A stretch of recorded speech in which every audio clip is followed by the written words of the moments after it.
Variable म्हणजे काय, सतत बदलणारी गोष्ट. इकडे काय इलास्टिक कॉन्स्टंट जे बदलत नाहीत ते मेनली 3 टाईपमध्ये डिवाइड होतात.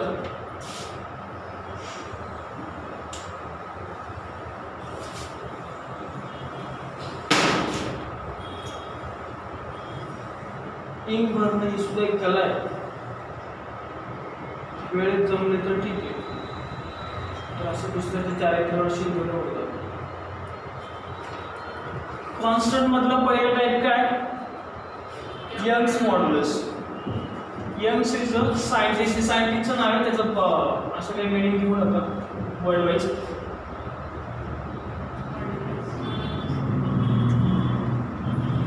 एकात कमी भरली, एकात जास्त भरली. Variable separation. Young's modulus. Young's modulus is defined as, बरं काल आपण m इक्वल्स टू एक व्हॅल्यू घेतली होती बरं, काय हुक्स लॉ का, the stress is directly proportional to the strain. आता हा प्रपोर्शनॅलिटी साइन घालवायचा असेल तर आपण काय करतो, काय ऍड करतो तिकडे, कॉन्स्टंट ऍड करतो. So stress is equals to, हे साइन जर काढलं काहीतरी कॉन्स्टंटची व्हॅल्यू ऍड करायला लागते, के काहीतरी जास्त.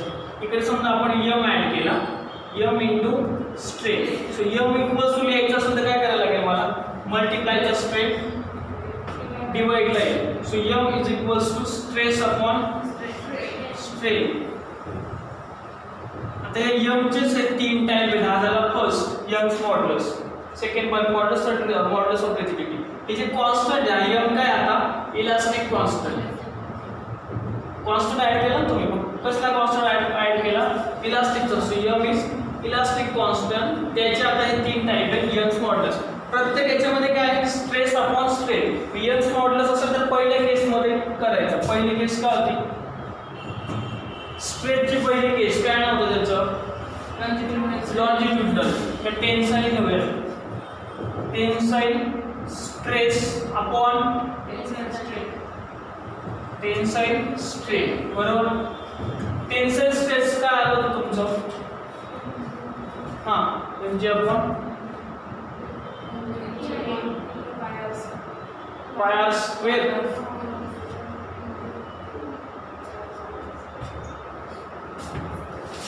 फोर्स अपॉन एरिया ना, फोर्स का होता mg आणि एरिया काय येणार त्याचा, पाय स्क्वेअर. सो इकडे काय आहे, tension stress mg upon pi R square upon strain काय आलेला, tension strain small L upon capital L, म्हणजे changing length per unit original length. Small L upon last. याच्यात काय करता येईल, आता असंच ठेवायचं की काय करता येईल,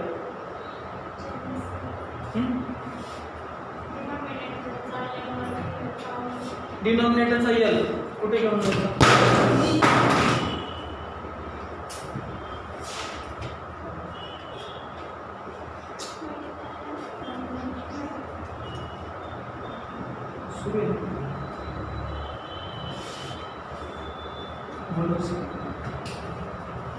डिनॉमिनेटर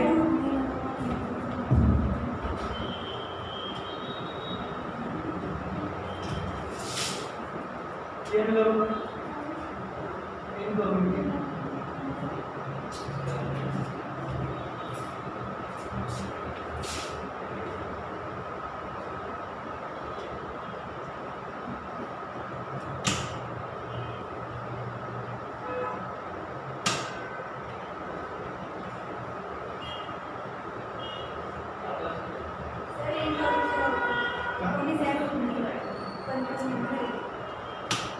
फक्त रेकॉर्डिंग सुरू.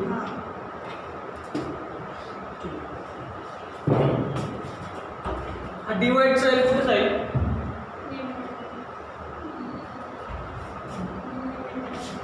इथे इन्व्हर्स करू कुठे,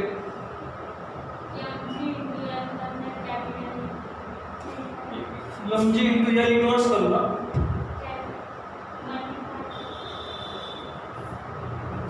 थ्री इडियट मध्ये एक डायलॉग आहे बघा, कहना क्या चाहते हो, हां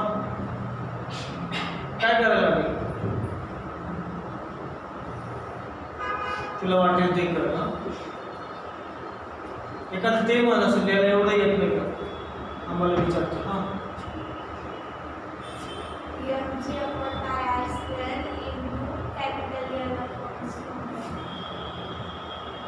लक्ष द्या याच्यावर त्यावर थांबलो. मला माहिती आहे तुमचं इथे कन्फ्युजन होतं लगेच असं आलं तर.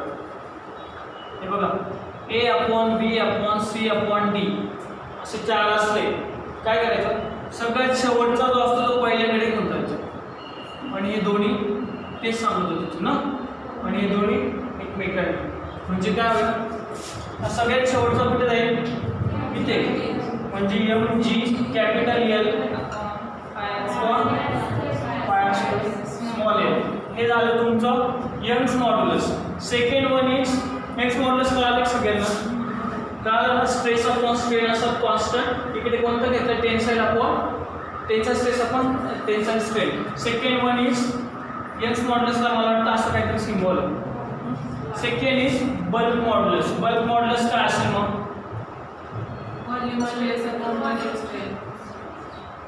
from tomorrow onwards we must be deflect our next chapter surface tension. असे म्हणून थोडं राहिलं सांग. बल्क मॉड्युलस मध्ये काय असतं, सेकंड वाले second case volume stress strain. Volume stress का आता तुमचा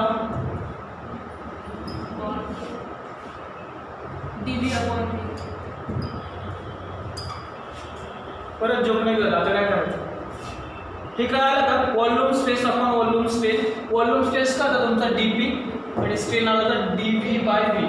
हां आता काय करायचं,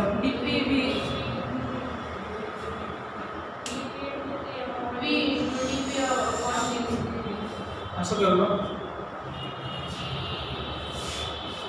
असं नाही करता ना, इकडे 1 पकडून हा वरती जाईल, हा याच्याकडे जाईल, असं पण चालेल ना. तसं नाही करता येत. आपण असं लिहितो त्याला V dP/dV. का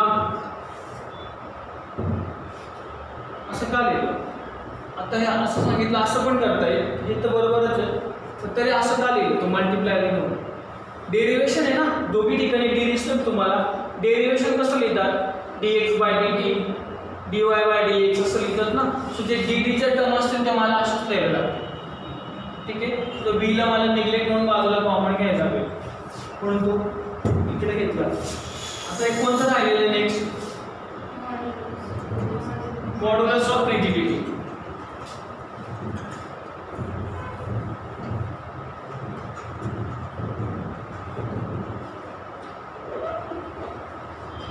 याच्यात काय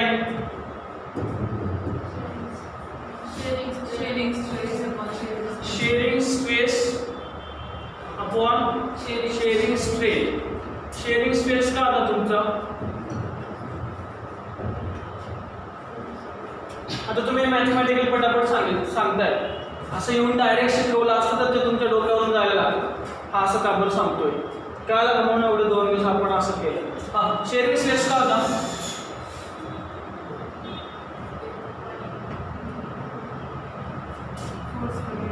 फोर्स पर युनिट एरियाच होता. आणि हा का होता, थीटा और टॅन थीटा निघाला. टॅन थीटा निघलेलाच होतं तसं पण. हां आता इथे 1 पकडायचा, हा 1 गेला इथे आणि थीटा कुठे जाईल इथे, म्हणजे काय येते F/A थीटा. इकडे पण ते काही शंका आहे का कोणाला,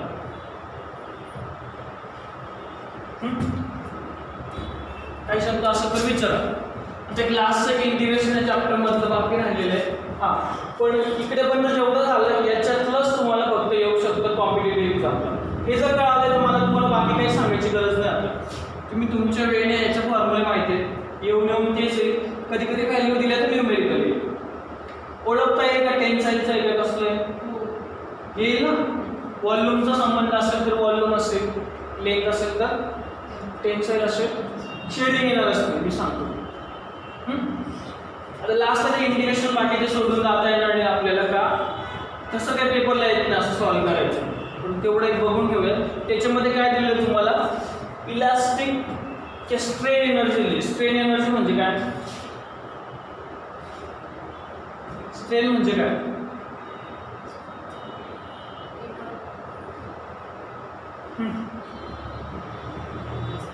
बरं स्ट्रेनची व्हॅल्यू काय आहे असं तुम्हाला काय वाटतं? ग्रेटर दॅन 1 1 की लेस दॅन 1? कसं काय? कारण चेंजिंग डायमेन्शन पर ओरिजिनल डायमेन्शन असतं. चेंजिंग डायमेन्शन छोटा असेल, डिनॉमिनेटर मोठा होऊन जातं, आन्सर लेस दॅन होईल. बरोबर? असं प्रत्येक केसमध्ये होणार नाही. स्टील असेल तर होईल का तसं? स्टीलमध्ये छोटंसं काहीतरी डायमेन्शन एवढं मोठं खेचून करतात ते, बरोबर ना? किंवा गोल्ड असेल, सोनं, ते खूप बारीक त्याचं हे करतात बघा. ते ओरिजिनल डायमेन्शनपेक्षा चेंजिंग डायमेन्शन मोठं येईल ना तिकडे. पण जे स्ट्रेन असतो किंवा त्याच्यामध्ये इलास्टिक एनर्जी पण म्हणतात त्याला, त्याच्यावरती इंटिग्रेशन इकडे लक्ष द्यावं. इंटिग्रेशन कोणाकोणाला एकदम प्रामाणिकपणे हातभर करत नसेल तर सांगा. अजून मी विचारलं नाही क्वेश्चन लगेच येतं का? मॅच कोणच नाही.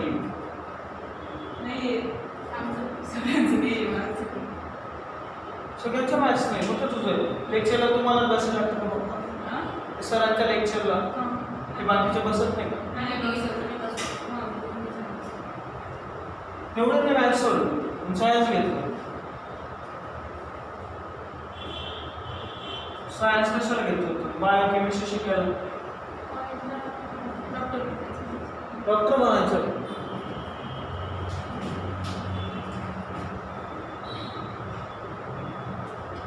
तिथं मॅथ्स सोडून ठेवलं, इंटिग्रेशन आता येतच ना फिजिक्समध्ये.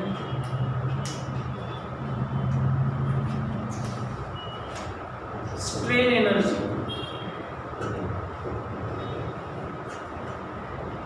और यालाच म्हणतात इलास्टिक एनर्जी.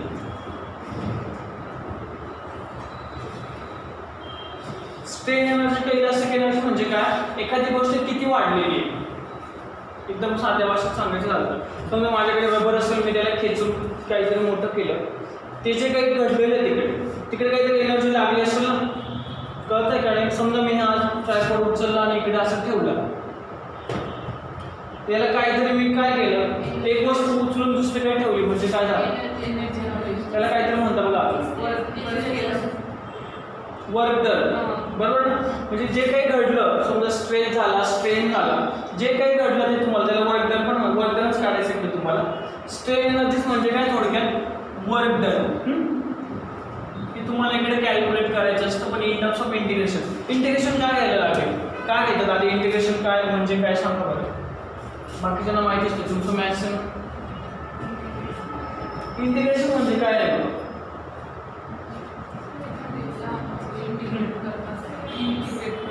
म्हणजे काय? का बरं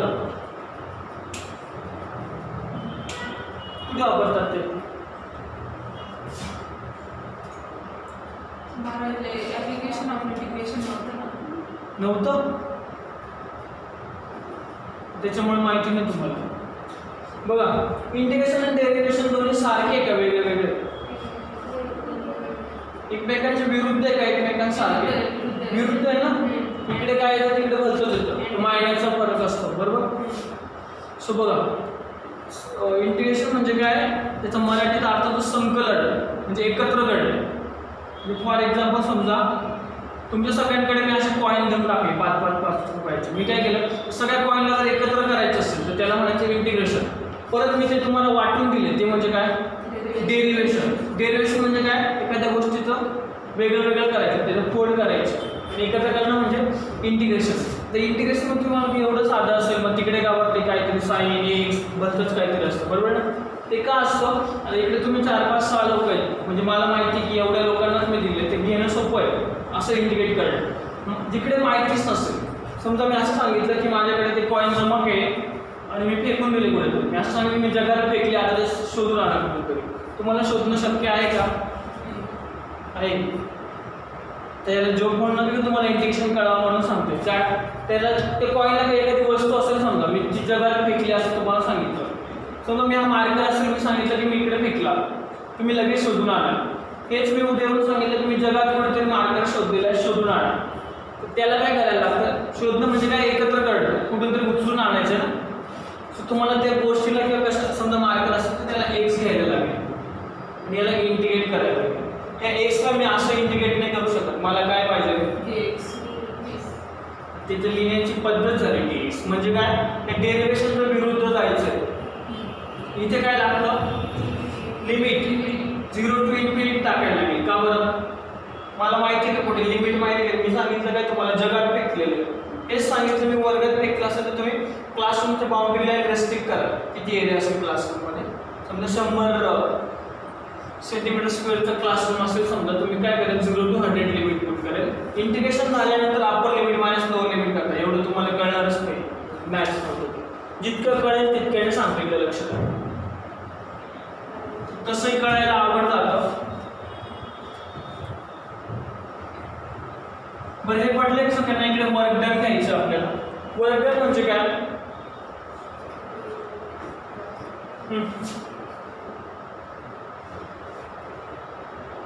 वर्क डन म्हणजे काय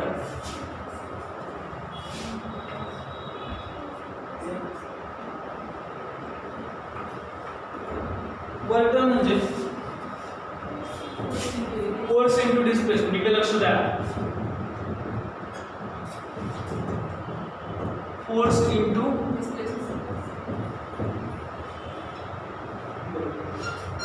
हे तुम्हाला इकडे कॅल्क्युलेट करायचं. हा फोर्स म्हणजे काय असणार इकडे लक्ष द्या. तुम्हाला मी डायरेक्ट व्हॅल्यू सांगतो.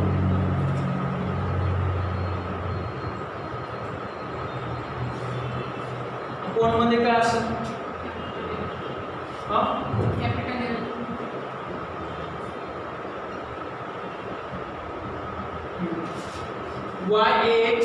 AL upon capital. मला पहिले हे सांगा वर्क डनची definition force into displacement. Displacement आपण त्या दिवशी घेतलेलं आहे बरोबर. डिस्प्लेसमेंट विषयी कोणीतरी अजून सांगा डिस्प्लेसमेंट म्हणजे काय एक्झॅक्ट. त्या दिवशी सांगितलंच आहे मी तुम्हाला.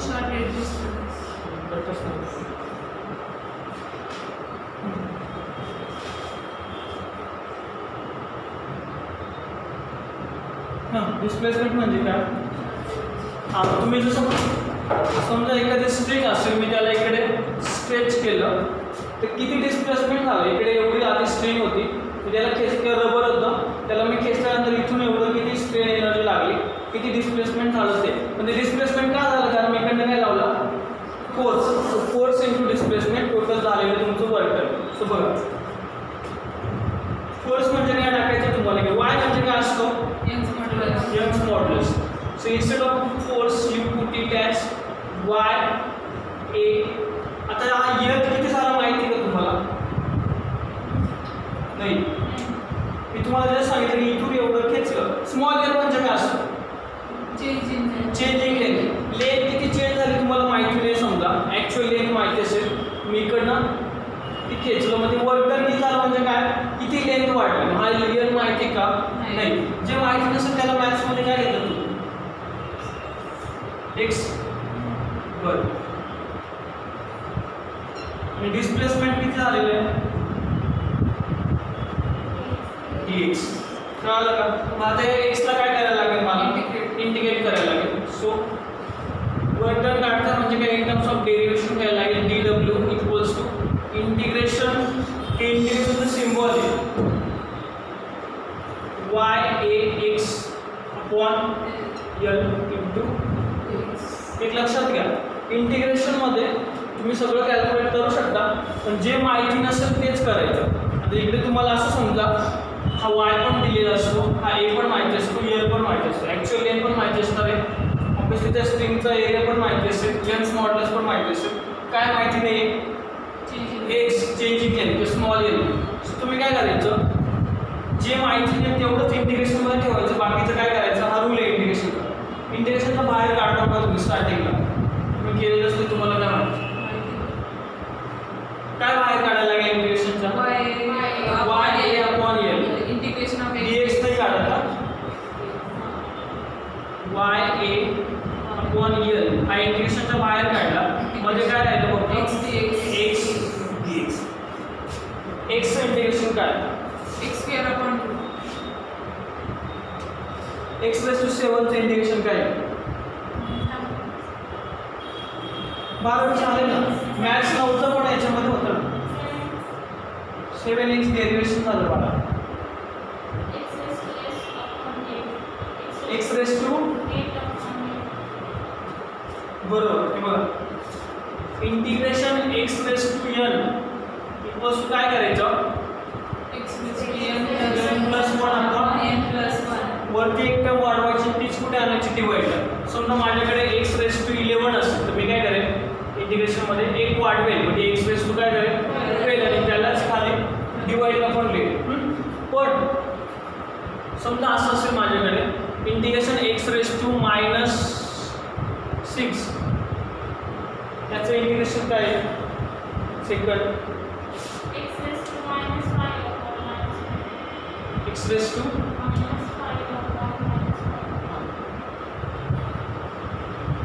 Minus 5 upon minus 5. -5 will be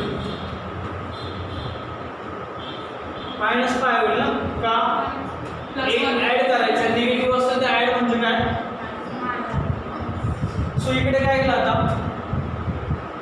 y a upon l x चं इंटिग्रेशन काय झालं x square upon x square upon into एक लक्षात ठेवा इंटिग्रेशन जर परफॉर्म केलं तर हा dx निघून जातो तो फक्त सिम्बॉलिकल लिहितात. सो आता काय मिळालं तुम्हाला y a x square by 2. आता इकडे आपण लिमिटच पुट केलं. मी तुम्हाला आधीच बोललो की विदाउट लिमिट तुम्हाला सॉल्व्ह करता येणार नाही. लिमिट काय असेल 0 to l स्मॉल एल का कॅपिटल एल small l किती चेंज होऊ शकते 0 पासून तर स्मॉल एल पर्यंत. स्मॉल एल म्हणजे मॅक्सिमम डिस्प्लेसमेंट असेल ना चेंजिंग असेल. सो लिमिट काय आलं 0 to small l small L. अजून लिमिट बाकी आहे. तर याला इंटिग्रेशन परफॉर्म करायचं लिहिण्याची पद्धत अशी पडेल 0 टू स्मॉल एल. आता काय करायचं लिमिटचं l square इथपर्यंत इंटिग्रेशन परफॉर्म झालं. आता काय करायचं upper limit put करायचं minus lower limit upper limit minus lower limit. कसं बघा एकदा काय करायचं अप्पर लिमिट टाकायचं मग मायनस द्यायचं आणि मग लोअर लिमिट याचा काही संबंध नाही हे असंच राहील. सो इकडे काय y a upon l into x च्या जागेवरती काय टाकणार आता l अप्पर लिमिट म्हणजे काय l square by 2 minus lower limit काय 0 स्क्वेअर बाय 2. 0 चा स्क्वेअर काय असतो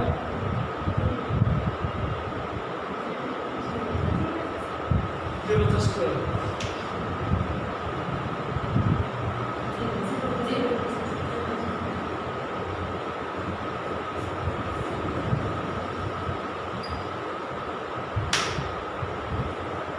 दोन वेळ 0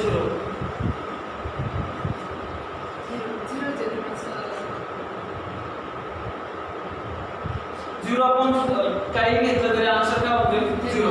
सो फायनली काय भेटलं तुम्हाला y a l square upon 2l वस्तू दिलं. आता मी काय करेल असं लिहू शकतो का बघा y a l upon 2l into l असं चालेल का स्क्वेअर मधला एकीकडे लिहिला नाही किती लिहिला l इंटू l l स्क्वेअरच होईल ना का कारण हे एवढं म्हणजे काय तुमच्याकडे 2 ने circle काय हां तू पण आपण इकडे कॉमनली l/2 हे एवढं म्हणजे काय तुमच्याकडे फोर्स. सो यालाच मी कसं लिहिणार फोर्स इंटू l/2 किंवा याला असं पण लिहिता येईल 1/2 फोर्स इंटू l बरोबर का. l म्हणजे काय स्मॉल l म्हणजे काय change in l त्याला एक्सटेन्शन म्हणतात. म्हणजे काय भेटलं तुम्हाला बघताय 1/2 फोर्स इंटू एक्सटेन्शन. कळालं का नाही हे असं पेपरला नाही ना सॉल्व्ह करायचं पेपरला आलं असेल 12 वगैरे म्हणजे या CET मध्ये नाही येत असं फक्त तुम्हाला आता एक पॉईंट राहिला होता पण आपण कव्हर अप केला. हे नाही कळलं तरी याचा काही तुम्हाला तोटा नाही आत्ता पण इंटिग्रेशन आलं पाहिजे. dw ने राहणार ना सर तो w होऊन जाईल ना इकडे पण इंटिग्रेशन करू ना आपण फायनली वर्जन म्हणजे येते ना वर्जन एक कसं काय भेटेल 1/2 लोड इंटू एक्सटेन्शन किंवा फोर्स इंटू एक्सटेन्शन. इकडे पण काही शंका असेल तर विचारा तुमचं चॅप्टर संपलेलं आहे. न्यूमेरिकल्स हां न्यूमेरिकलमध्ये काही शंका आहे काय एखादं काही बरं ठीक आहे आपण न्यूमेरिकल करूया. न्यूमेरिकल कशा असं सांगून देतो लगेच व्हॅल्यू दिली असतं सगळ्याला एक फॉर्म्युला कोणता बघितलं होतं मी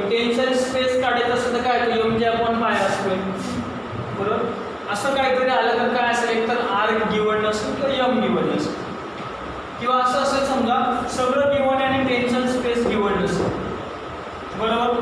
मास काहीतरी दिलेलं आहे, जी कधी देणार नाही, पायचा संबंधच नाही. यम आणि आर दिला म्हणजे काय समजायचं, टेन्शन स्ट्रेस काढायचं. जर स्ट्रेस बोलले तर डीव्ही बाय व्ही वरती काही न्यूमेरिकल येणार नाही, स्ट्रेन वरती न्यूमेरिकल नाही येणार, स्ट्रेस वरतीच येईल. सेकंड काय होतं तुमचं डीपी, याच्यावरती पण न्यूमेरिकल कसं येणार, न्यूमेरिकल फक्त कशावर येतं, टेन्शन स्ट्रेस वरती येतं आणि स्ट्रेन एनर्जी वरती येतं. हे आता काढलं बरोबर. 1/2 in equivalent 1/2 force into changing length. याच्यामध्ये तुम्हाला वर्क डन जरी शब्द असला तरी ते त्याला अजून एक शब्द काय वापरतात, स्ट्रेन एनर्जी. स्ट्रेन एनर्जी म्हणजे हेच वर्क डन. हां, या दोनच याच्यावरती न्यूमेरिकलचे आपल्याला खूप कमी आहे.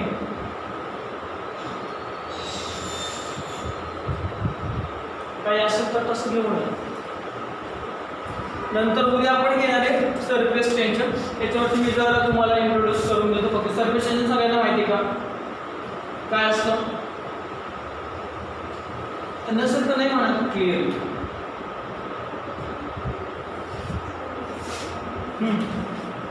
काय असतं जे माहिती ते सांगा. टॉपचा मॉलिक्युल असतो ना वॉटरचा, त्याच्यावर टेन्शन असतं त्यांच्या बाजूने, बॉटमचं मॉलिक्युलर नसतं, असतं ना.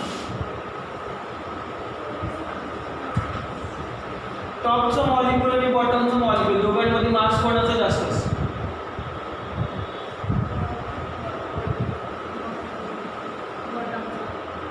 बॉटम की टॉप. टॉपचं जास्त असतं तर तो टॉपला राहणारच नाही, खाली येऊन जाईल ना. सरफेस टेन्शन म्हणजे काय, आता समजा एखादं मच्छर पाण्यावर बसलेलं पाहिलं का तुम्ही, ते पाण्यावर बसतं की अजून कशावर, पाण्यावर बसलं असेल का,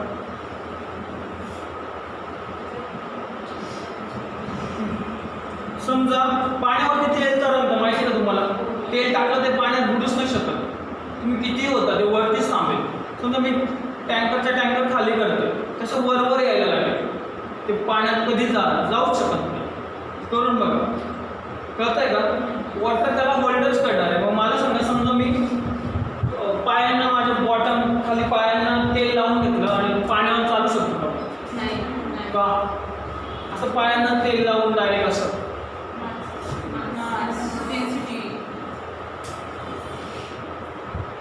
होईल काय नाही, मी बुडेल की नाही बुडणार.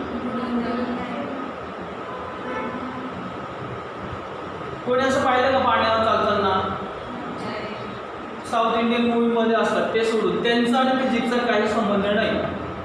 त्याच्यातले जर कोणाला डाऊट असेल विचारतात काय लोक त्यांचे, ते काही करू शकतात. ते जेवढ्या ग्रॅव्हिटीमध्ये ते रिव्हॉल्व्हरला असं कुठेतरी कॉन्स्टंट करतात, त्याचा आणि फिजिक्सचा काही संबंध नाही.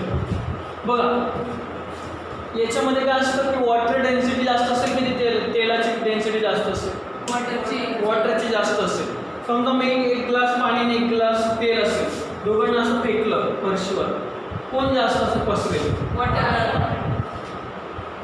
वॉटर बसवेल. वॉटरची डेन्सिटी जास्त आहे असं कसं होईल, तेल जास्त पसरतं. जर तसं असतं तेल खूप वेळ तिथे तसंच असतं बघा, तेवढ्या जागेवर ते पसरतं. पाण्याचं तसं नसतं. करून बघा हे सगळं घरी जाऊन, तुमचे डोके कायम उलटे चालतात जसं तुम्ही काल सांगितलं. हे तुम्हाला प्रॅक्टिकली माहिती नाही. गरम पाणी वरती असतं, उलटं असतं, त्याच्यामध्ये थंड पाणी खाली असतं. करून बघितलं का कोणी ते, एखादं ते म्हणाल काही घेतला, तो जे मच्छर असतं ते कशावर बसतं, पाण्यावर असं ते सरफेस टेन्शनवर बसतं पाण्याच्या. कसं बघा, कोणतीही गोष्ट काय समजा आपण एखाद्या कपात काहीतरी घेतलं पाणी किंवा चहा, त्याच्यावर त्याचं टॉपला तुम्हाला असं ते ताण आलेला दिसतो बघा. चहा जर असेल तर त्याच्या सेंटरमध्येच ते साय वगैरे असं झालेलं असतं, बाजूला नाही होत कधी. करून बघा, बघितलं आहे असं. चहाचा कप तुम्ही थोडा वेळ ठेवा, सगळी साय अशी सेंटरला येऊन अशी ताण आलेला असतो, बॉटमला बाजूला का पण नाही थांबत ती. हां, कोणी काहीतरी बोललो, जोरात बोलत चला, माईक देऊ का. हां, ज्ञानदासारखं घेऊन गेलो का, काय सांगशील ज्ञानदा.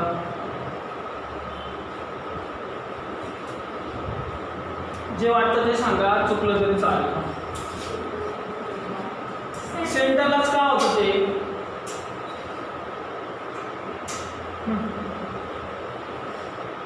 बरं, वॉटर असं फ्लॅट असेल तर मी पूर्ण कप भरून ठेवला असं इमॅजिन करा. पाणी कसं असेल? पूर्ण कप मी भरलेलं आहे समजा, असं स्थिर असेल की असं असं असेल असं असेल कसं? नाही असं असेल कर्व आहे. कर्व असेल म्हणजे सेंटरला असं खोल असेल. हो. सेंटरला खोल असेल असं. कॉन्केव की कॉन्व्हेक्स? कॉन्व्हेक्स म्हणजे असं की असं? असं. हे काय? कॉन्व्हेक्स आहे ना ते. कॉन्व्हेक्स.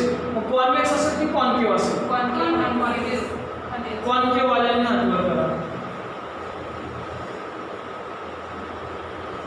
कॉन्केव नसेल की कॉन्व्हेक्स असतं. एखाद्या गोष्टीचे ताण कधी येईल ते बाकीच्यापेक्षा वेगळं काय असेल तर. समजा तिकडे पाणी जर कमी आहे सेंटरला, पाणी जर कमी आहे त्याच्यावरती ताण यायचा प्रश्नच नाही. पाणी जास्त असेल तर ताण येईल. कळतंय का नाही? जास्त असेल तर त्याच्यावरती ताण येईल. तिकडे मध्ये काय असतं? असं शेप असतो. मधल्या सेंटरला काय असतं? लिक्विड वरती आलेलं असतं. ते जे वरती आलेलं आहे तो जो कॉन्व्हेक्स शेप असतो त्याला म्हणतात सरफेस टेन्शन. कळालं का नाही? सरफेस टेन्शनवरती ते मच्छर वगैरे येऊन बसतात पाण्याच्या. करून बघा.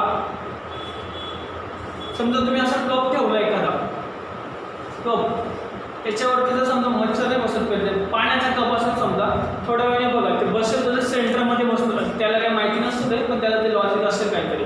इकडे बसतं तर बुडून जात असेल, मध्ये नसेल पुढे. अर्थात त्याचा मास निग्लिजिबल आहे इन टर्म्स ऑफ वॉटरसाठी. मच्छर पाण्यात बुडून मेलं समजा, ते वरती येतं. तुम्ही एवढा विचार केलाय का? आम्ही आणि पाणी भेटलं तर पिऊन घेतो. असं विचार करायचा जरा बारीक फिजिक्सला. इथून जाताना सुद्धा किती स्केअर सांग बरं. पहिल्या फ्लोअरला स्केअर किती का? फक्त यायचं म्हणून यायचं. तुम्ही फिजिक्स आणि बाकी सब्जेक्ट खूप वेगळे परत सांगतो. थोडा विचार करायला लागा. तुमचं निश्चित त्याच्यामध्ये काहीतरी इंटरेस्टिंग सब्जेक्ट आहे.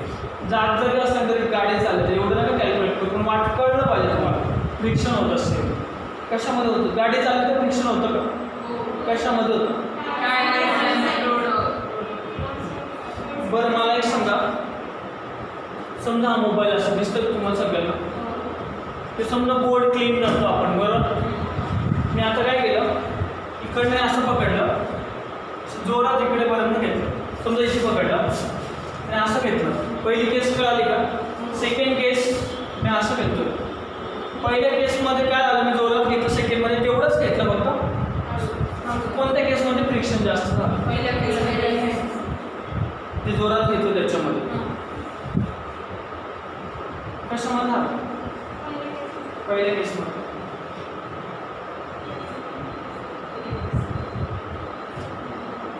याच्यामुळे तुम्हाला या कॉम्पिटेटिव्हच्या मध्ये मार्क्स नाही पडत.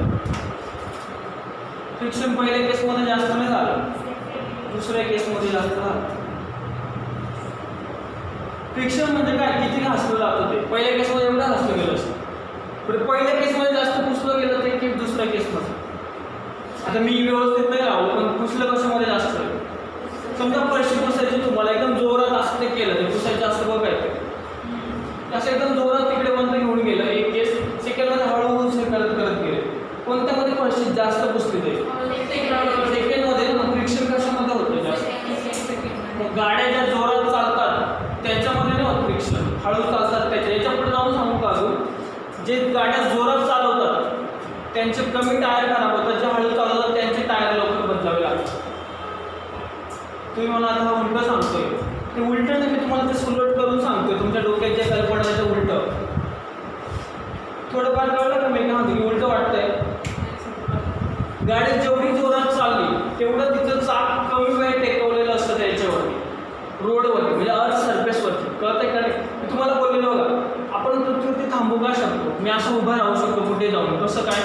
कोणामुळे? अजून एक शब्द सांगितला होता, आपण ॲडजस्ट करतो आपल्याला त्याच्यासारखं. म्हणजे काय करतो? आणि फ्रिक्शनमुळे होतं सांगितलं, डॉट करून दाखवलं होतं त्याच्यावरती, होते का त्या दिवशी? तुम्ही नव्हते का? तेव्हा फिरायचं ते आणलं होतं आपण, हो त्याच्यावरती ते डॉट केला होता, होते ना? हो कोण कोण होतं? तुम्ही नव्हते का बाकीचे? आपण पृथ्वीवरती स्टे करू शकतो, उभं राहू शकतो का? फ्रिक्शनमुळे. आपल्या आता पृथ्वीमध्ये फ्रिक्शन आहे. फ्रिक्शन वाटलं तर आपण पडू की जास्त स्ट्रॉंगली उभं राहू? चुकलं तर चुकलं, आता तुम्हाला माहितीच नाही, मला माहिती. जास्त स्ट्रॉंग फ्रिक्शन वाढलं माझ्यामध्ये आणि पृथ्वीमध्ये. समजा मी घसरून पडलो, चालताना कधी तुम्ही पडता बघा, पाणी सांडलेलं असतं, तेल असतं, त्या केसमध्ये फ्रिक्शन वाढलं की कमी झालं? तुम्ही पडले घसरून, कमी झालं. कमी झालं. काहीतरी सांगत चला, मी खाऊन जाणार आहे का तुम्हाला? चुकलं तर माझंच मला पडलेलं, मी कुठे तुम्हाला हां फ्रिक्शन वाढतं. समजा इकडे पाणी सांडलेलं, मी नॉर्मल चालत होतो, त्याच्यावर घसरून पडलो, माझ्या तरी अर्थ सरफेसमध्ये फ्रिक्शन वाढलं की कमी झालं? वाढलं आणि खूप कमी झालं, कमी आणि खूप कमी झालं. कसं काय? जर फ्रिक्शन वाढलं असतं तर मी फ्रिक्शनमुळे पृथ्वीवरती उभा राहू शकतो. जर फ्रिक्शन वाढलं तर मी अजून चांगलं उभं राहील. कळतंय कडे? मला जर गाडी पळवायची, मला फ्रिक्शन कमी करायचं पृथ्वीसोबत त्या टायरचं. कळतंय का? फ्रिक्शन वाढलं असतं तर मी स्ट्रॉंगली उभा राहिलो असतो, कमी झालं म्हणून मी घसरून पडलो समजा. तर त्या गाड्याच्या जोरात चालतात, त्याच्यामध्ये काय असतं? फ्रिक्शन कमी कमी होतं ते अजून. हां, जोरात चालणाऱ्या गाड्यांचे पण लवकर लवकर टायर बदलतात, पण त्याच्यामध्ये काय होतं? ते ब्रेक वगैरे प्रेस करतात. जोरात आलं तर ब्रेक लावलं, फ्रिक्शन वाढवलं की कमी केलं तुम्ही? जास्त खूप जास्त वाढवलं, म्हणून गाडी स्टेबल झाली, बरोबर. पण त्याच्यामध्ये काय होतं? मग ते टायरला डॅमेज व्हायला लागले. बरेच लोक टाईम बघायला लागले. झालाय का टाईम? 1:30 असतो का?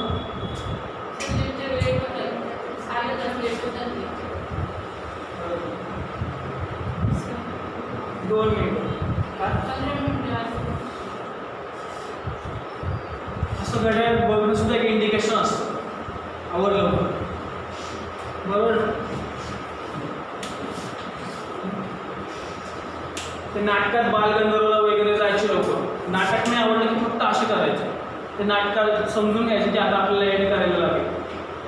पु ल देशपांडे वगैरे असं काय ऐकलंय? आचार्य आत्रे.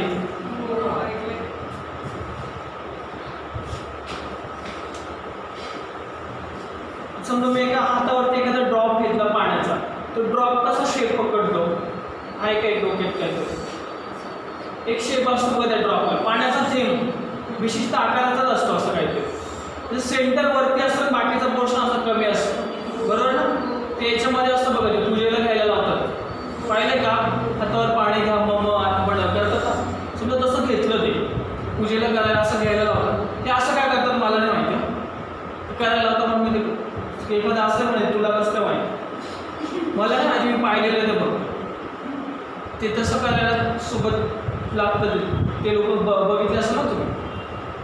ते नवरा बायको बसले असतात, ते पाणी घ्यायला लावतात, इथे कुठेतरी हात लावतात बाबूकडनं.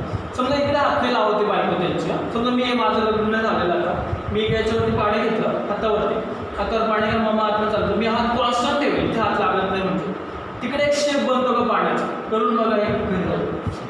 तो जो शेप असतो त्याच्या सेंटरला काय असतं? टेन्शन आलेलं असतं, त्यालाच काय म्हणतात? Surface tension. ते ड्रॉपचे चित्र पण दिलेलं तुम्हाला त्या याच्यामध्ये, पुस्तकामध्ये.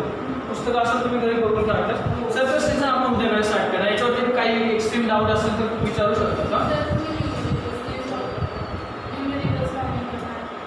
न्यूमेरिकल्स सांगू का याचे कसे येतात? असे एक सॉल्व करून देऊ काय तो?